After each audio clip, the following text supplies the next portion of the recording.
For the past month or so, I lost all hope in myself as an entrepreneur and just as a person. I was genuinely believing that I was doomed to fail and too overwhelmed to start. And if you've ever been there, you know how hard it is to reignite the spark, to gain momentum, to find the passion, to lock in again. To give you some context on my situation, I'm starting an app business.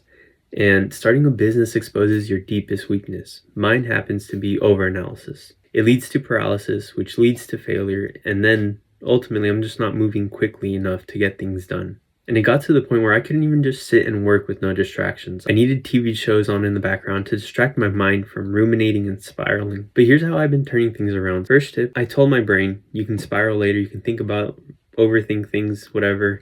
But for the next 30 minutes, I'm going to set an alarm and I'm going to focus. And weirdly, it works. Second, I stopped journaling to peel back the layers on my emotions and instead kept a happiness and success journal. I used to think journaling would help me, but I'm already hyper aware. Every time I journal, it just comes back to the same conclusion. There's no new information or resources that changes anything in my life. The only way out of this situation is either I have a successful app or I get a job. And I've given myself 6 months to figure this out. So I need to make the most of it. Third, I tightened all my tasks and I set smaller goals and a tighter timeline. The goals, of course, lead to bigger goals. This doesn't fix everything overnight, but it does create a positive cycle. You start seeing progress, you feel the spark again, and you can keep going. And honestly, that's all I needed, a way to start again.